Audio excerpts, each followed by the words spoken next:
ก็หาเช้ากินค่เจ้าเฮา ำความทุกข์ยาก เลยอัดชำนี้ก็ประมาณ20,000 กว่าก็ถือว่าบ่แพงปานใดเนาะก็ธรรมดาก็สำหรับผู้บ่มีก็ถือว่าแพงเด้เนาะ โดยแม่นแล้ว เพื่อสิหาเงินมา12,000 กว่านี่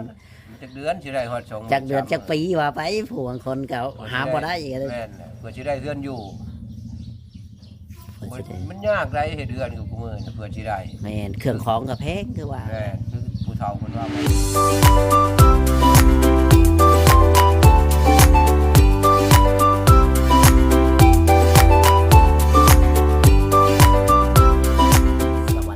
สบายดีพ่อแม่พี่น้อง FC ที่หักแพงมาว่า FC พังลาวพังไทยและก็ต่างประเทศนำเด้อพ่อแม่พี่น้องเนาะวันนี้ก็มาพบพ่อกับช่องหมอจอยซาแนลอีกแล้วพ่อแม่พี่น้องเนาะทางหมอจอยก็ได้มาหาทางสร้างเพิ่นพี่น้องเนาะถ้าว่าสิมาถามเรื่องลาวเนาะพ่อแม่พี่น้องทางสร้างแลเพิ่นจังไดก็เป็นกำลังใจให้ในเด้อพ่อแม่พี่น้อง FC ทางหมอจอยก็ได้เดินทางเข้ามาที่ถามเรื่องค่า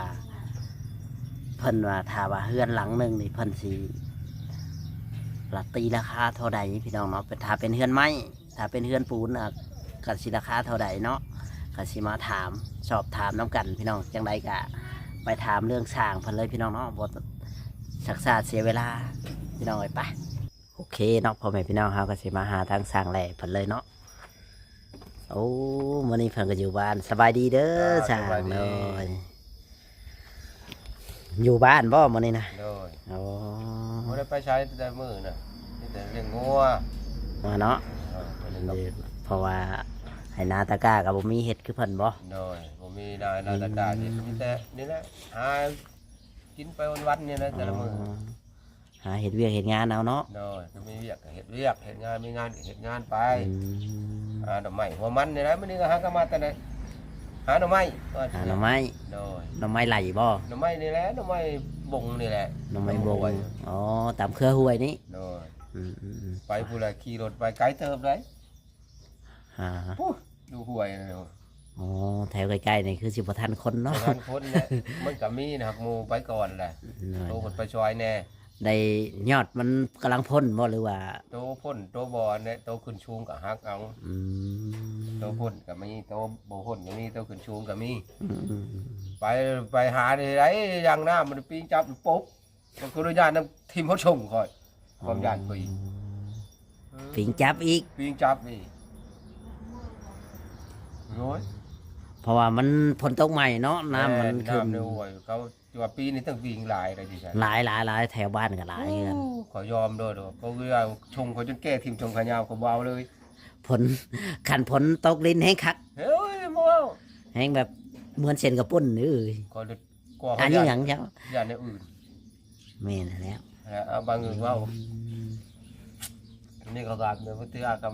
เวลามีเงินมีงามกับสีมากใหม่ได้ตัว อ๋อ นี้ก็ได้ถ้าว่าได้เงินได้คำพอแล้ว หาเงินหาคำ หา เนาะ เงินได้ โอ้อันนี้เจ้ากับมุงหญ้าเนาะเกี่ยวเอาเองว่าหรือว่า ชื่อน้ำนั่นแหละแม่นางเต็งอ่อนนั่นแหละนี่นะใครหนึ่ง10,000ได้แล้วเห็ดไปบอลเล็กเท่าไรหน่อยนี่นะ ก็ออกพอได้ชนผลเนาะ โดยว่าอาศัยอยู่ทางนั้นปัญญามเดือน4เดือน5มันเป็นฮ้อนมันอยู่นี่ใกล้แน่เย็นแน่น้อยนึง หน่อย เอามุงหยา พอได้นอนมุงหญ้ามุงหยัง ถ้าหาเงินได้เฮ็ดเฮือนได้ก็ชื่อเขาแน่แหละก็เฮ็ดเฮือนแน่อันนั้นก็อยากเฮ็ด อ๋อ ชื่อหันชื่อนี่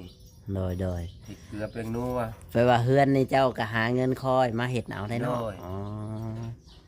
แปลว่าได้เล็กเขาก็มาซื้อเอาชมมันชำเฮาได้เนาะ แม่นชื่อเฮ็ดเทื่อเล็กเทื่อน้อยเนี่ยคือว่าเฮ็ดโค้งกันช่างเอาเทื่อเล็กเทื่อน้อยบางเทื่อก็ดาวเอาแน่จ่ายไปเทื่อละเล็กเล็กน้อยเดือนละ40-50 อื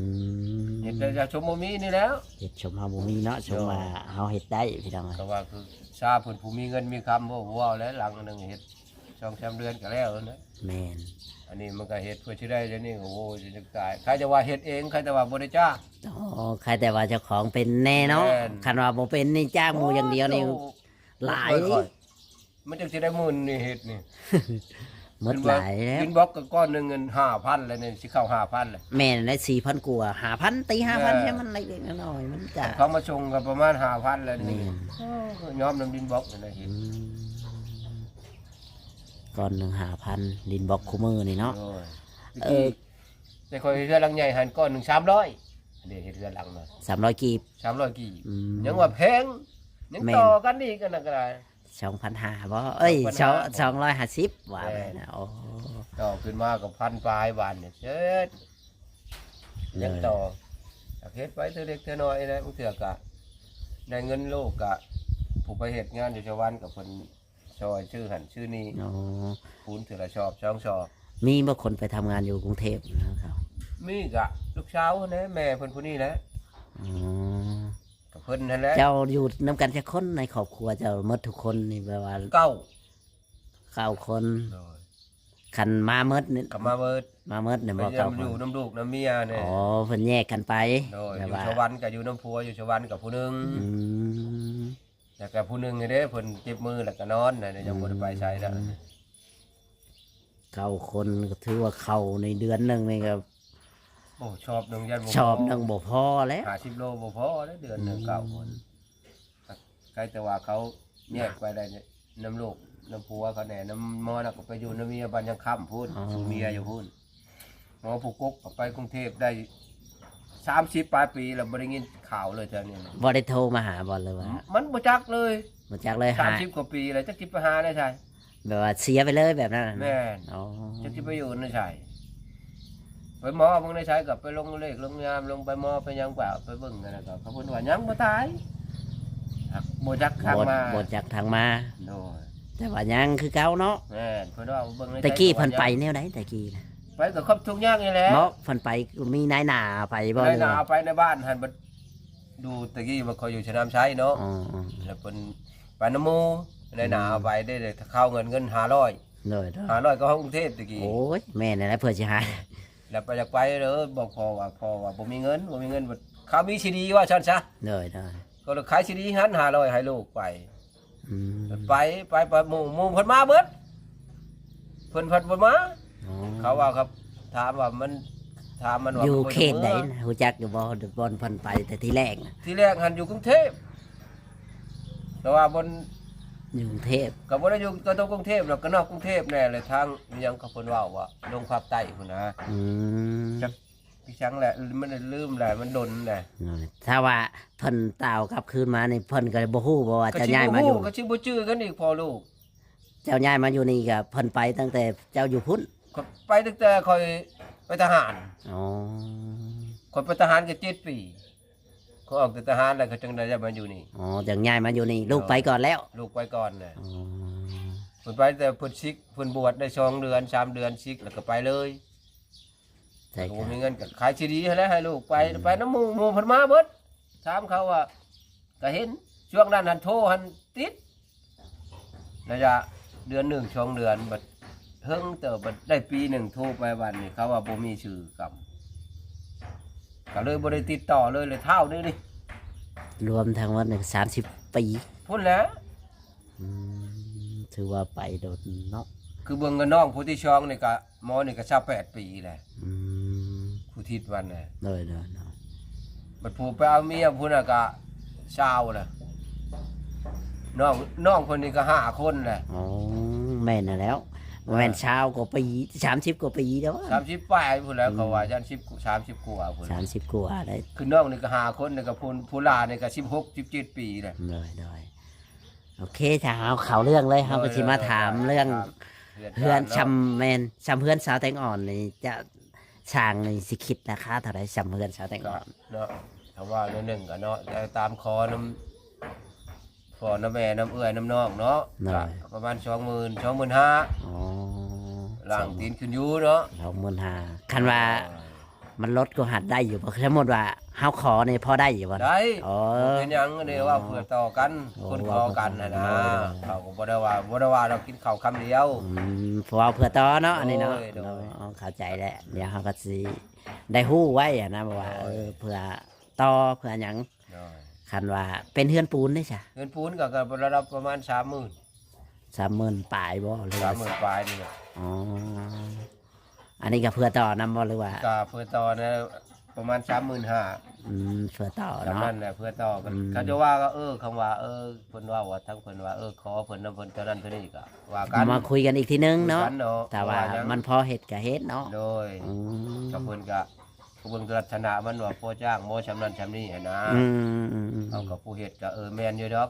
อยากได้หลายหั่นนะ แม่น ก็เบิ่งถึงเพิ่นถึงโต โดย แต่ค่อยก็ขอน้ำเพิ่นเดี๋ยวว่าจ้างก็ว่าเฮ็ดหน้าเป็นกระชานก็คือว่าหั่นแหละก็ทุกข์ยากคือกันนี่แหละ อืม ก็หาเช้ากินค่ำ เจ้าเฮา ความทุกข์ยาก เลยถ้าชำนี้ก็ประมาณ20,000กว่าก็ถือว่าบ่แพงปานใดเนาะก็ธรรมดา ธรรมดา ก็สำหรับผู้บ่มีก็ถือว่าแพงแน่เนาะ โดยแม่นแล้ว ไว้เพื่อสิหาเงินมา10,000 20,000กว่านี่ จักเดือนสิได้ฮอด2 จักเดือนจักปีว่าไปผู้บางคนก็หาบ่ได้อีกเลย แม่นแหละเพื่อสิได้เดือนอยู่ เพื่อสิได้ มันยากไรเฮ็ดเดือนอยู่กูมื้อน่ะเพื่อสิได้ แม่นเครื่องของก็แพงคือว่า แม่นคือผู้เฒ่าเพิ่นว่าเอาลูกเอาเมียคือฉากเป็นพ่อแล้วมันง่ายก่อเป็นเฮือนแล้วมันยาก แม่น เพื่อเฮาสิได้ แม่นเพื่อสิได้เฮือนหลังหนึงซื้อว่าน้อยนี่ก็เฮือนนี่มันก็ใช้เงินคือกัน คือเบิ่งคอยได้เฮ็ดนี่น่ะมันจะเท่าไรเพื่อสิได้นี่ อืม สู่ชนเท่าไรจังว่าแต่ละเดือนแต่ละปีเนี่ยมันบ่ได้อยู่ เฮ็ดเวียกตลอด เฮ็ด เนาะ ตลอด แบบว่าบ่ได้พักบ่ได้พรแบบว่า แม่น พักมีพักอยู่น้อยหนึงเนาะ ครับเป็นวันยามนานี่ก็สมมุติว่าไปดำนานี่ตัวปีนี้แล้วเขายังบ่ได้ไปดำนารับจ้าง อ๋อแต่เก่านี่ไปทุกปี คู่มือ ไปคุมื้อ แต่ช่วงนั้นบ่ราคาแรงบ่แพงเท่าใดวันหนึ่ง60 อืม 70ปีกายนี่ก็แสนห้าไปเบิดปีปีกายนี่เขาไปดำนาตัวปีนี้แล้วเขายังบ่ได้ไป มาหาเงินมาเลี้ยงลูกเลี้ยงหลานแบบนั้นเนาะเพราะว่าเลี้ยงครอบครัวเลยเนี่ย แม่นก็สิไปเพิ่นว่าอยู่บ่ได้ไปนี่แม่เพิ่นบ่สำบายแน่บัดบ่มีไฟนึ่งข้าวนึ่งน้ำเฮ็ดอยู่เฮ็ดกินแน่เพิ่น บ่ บาง มี เทื่ ไฟ อเพิ่นไป เบิด ได้ก็ไปได้แต่เฮ็ดกินเด็กน้อย เดี๋ยวเพิ่นก็บ่ค่อยแข็งแรงคือเก่าเนาะอืมคันว่าเพิ่นแข็งแรงคือเก่านี่คือสิบ่เห็นเจ้าอยู่เฮือนแล้ว บ่ได้อยู่แล้ว ไปเฮ็ดเวียกเฮ็ดงาน แล้วก็ไปเฮ็ดเวียกเฮ็ดงานก็มันบ่มีไฟเลี้ยงงัว อืม คือนี่แล้วตามมาแต่ละมื้อคือเจ้าเห็นนี่แหล้วเพิ่นก็ลาบัดนั่งอยู่หั่นแหล้ว อ๋อมีงัวจักโตว งัว2โตวเพิ่นแล้วก็ยอม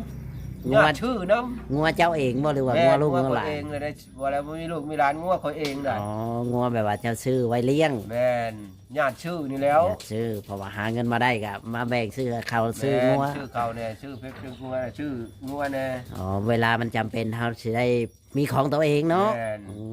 มันอย่างนี้มันบ่มีก็เก็บหยอดนั่นหยอดนี่ก็ยังพอได้เนาะ แม่น เป็นมีสิ่งของที่เขาไปกู้ไปยืมเพิ่นก็สิให้เพิ่นเห็นของอย่างนั้น แม่นแหละ นะคันเฮาบ่มีหยังนี่โอ้ โอ้ไปแต่ว่าปากเปล่านี่ยากเลย ยากคนคู่มือนี่คือว่า ไปกับมันบ่ได้จักเชื่อกัน แม่น แต่ไอ้น้องยืมกันนี่ยังบ่ได้เลย โดย เขายืมให้คนอื่น แม่นนะมีแต่ว่าบ่มีเรื่อยๆ แม่นจ้าเอ้ยน้องคอยดอกจักแล้วเอ้ยน้องผู้อื่นเอ้ยน้องคอยนี่ก็ไปหากันได้มีแต่ว่าบ่มี คือกันหมดนั่นแหละ มีเขาก็ว่าบ่มีเขาบ่อยังให้เขาบ่เห็นรายได้นํเฮา แม่นเขา มี บ่ แต่มือเปล่า แม่นเขาบ่เห็นหยังนํเฮาได้เฮาบ่ได้มีหยังนำ วั มั ต น ถุชิ้นของเฮาบ่มี แม่น กับเฮามีทรัพย์สินง่ายไปยืมไม่ใช่ก็ได้ โดยแต่เฮามีงัวมีโคยมีหยังเพิ่นยังเหลียวเห็นว่าอย่างน้อยว่า เขาหาบ่ได้เฮาก็ยังเอางัวเอาหยังเขาไปแม่นว่าว่า แม่น เพิ่นก็อาจสิคิดแบบนั้น แม่น ถ้าเฮาบ่มีหยังนี่โอ้ย ยาก แต่ ต้องบ่ได้ เล็กๆน้อยๆเขาก็บ่ให้แล้วไผคือกันคนคู่มือมันยากคือว่า พันหนึ่ง500ก็ยังบ่อยากได้แหละแต่ว่าเฮาบ่มีหยังก็เฮามีทรัพย์สินสิของทรัพย์สินบ่มีวัตถุมีหยังเด้อไป มีดินมีดอน ไว้ แม่นแหละ ของเขาเอาใช้ได้ตัวนั้น แม่นเขาก็อาศัยแบบว่าอยาก อืม ได้เท่านั้น โย อื ก็ ม คือในนั้นนะว่าไปแต่เขาก็กะมัน คือว่าเนาะขอบไปครัวมันเฮาก็ บ่จัก ขออืม ก็คือชุมป้าเขาก็อยู่แต่เขาชุมดังแต่งอนก็มีอยากมียานก็กินอยู่นํกันนี่แหละ อืมเวลากินก็กินเนาะ เนาะ เวลาบ่ได้อันนั้นก็ขอบไปครัวมันคือว่าแหละคันว่ามีเวียกมีงานก็คุยกันเนาะพี่น้อง แม่น อืม ก็ไอ้น้อง เจ้าเจ้าเจ้า นี่ร้านก็อยู่กับร้านนี่แหละนี่ก็ร้านแม่เพิ่นอยู่กรุงเทพผู้นี้แหละใช่ผู้นี้แน่ อ๋อลูกคนที่มาเฮ็ดเฮือนกับเจ้าน่ะมีลูกกี่คนน่ะ ลูกผู้หนึง อ๋อ ลูกเคยอันนั้นน่ะ ลูกเคยก็มีลูกคนหนึง ลูกผู้หนึงอยู่ เพราะว่าลูกเคยเจ้าเป็นคนสวรรค์บ่หรือว่า แม่นเพิ่นอยู่บ้านหนองผู้ อืม คนสวรรค์ ตะกี้เขาเฮ็ดงานอยู่สวรรค์เด้ แล้วเพิ่นรู้จักกันอยู่พุ่น แม่แล้วเอากันอยู่พุ่นแหละจัดงานอยู่พุ่นเลย น้อย เพราะว่าเจ้านี่ก็หลายบ้านนะย้ายมาเรื่อย โอ้ยเพราะว่าผมอยู่สวรรค์ไกลว่าบ่แม่น4-5 ปี5-6 ปีผมว่าไปเฮ็ดงาน ๆย้ายมาจนครบบ้านครบเมืองเลย อยู่บ้านผมก็จะนำใช้ผมก็อยู่แต่น้อยใหญ่ เพราะว่าเจ้าเกิดอยู่พุ่นเนาะ ก็บ้านเกิดก็อยู่ปากเช อ๋ออยู่บางเชนแล้วก็ย้าย มาอยู่พี่ อืมก็ได้เมียได้ลูกอยู่พี่ แม่น อืม แล้วก็ไปทหารไปได้เมียอยู่พุ่นแล้วก็ออกทหารนี่กันเพิ่นก็จังมาอยู่พี่มาอยู่เรื่อยๆเพิ่นก็พามาอยู่พี่ อ๋อแปลว่าเจ้าเคยเป็นทหารพันธะบ่หรือว่าทหารเกณฑ์นี่ ทหารบรรทาย อ๋อ แต่ แบบว่า 86 แบบว่าเขาเกณฑ์ไป แม่น อืมเพ้นให้ได้ยังออกมันแบบ มันใจมันจุบแล้วมันจะก็ของพันธะตะกี้มีแต่3 ปี 6 เดือนเนาะ แม่น มันจุบแล้วก็อ๋อ อืมคันแม่นเรียนต่อตอนนี้ก็ บ่คำอยู่เท่ากูมือนี่มันก็ได้นายกับหมู่แล้วหมู่เป็นรุ่นเดียวกันเขาก็ได้นายพันหมดเลย โอ้ เขาผู้ใจอดบดคอยมันคนใจห้อนแน่ แม่น นะก่อนสิจะออก คือคู่มืออยากเข้าก็ยังยากจ้างเขา โอ้ย แต่ว่า บ่มีเงินเลยบ่ได้เข้า ได้จ้างกับบ่จ้างแล้วคอยได้ โอ้รู้จักเลย เป็นแล้วมันรู้จัก อืมแบบว่าเฮาเคยเป็นเลยเนาะ แม่ อืมโดยโอเคจ้าคลิปนี้ก็สิบ่มีหยังหลายพี่น้องเลยเฮาสิขอจบคลิปไว้ก่อนเฮาก็มาถามเรื่อง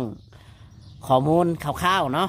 เรื่องเฮือนว่าประมาณนี้ราคาประมาณ สำนี้ สำนี่พี่น้องเลยเนาะ สำนั้น อืมเพิ่นถ้าว่าเพิ่นพอจ้างก็เฮ็ดได้ก็เฮ็ดเนาะ โดย โอเคพี่น้องเนาะถ้าว่าผิดพลาดประการใดก็ขอโทษขออภัยเนาะสบายดีเด้อนายชา สบยดี อยู่ดีมีแฮง ของมกขอบใจ เจ้า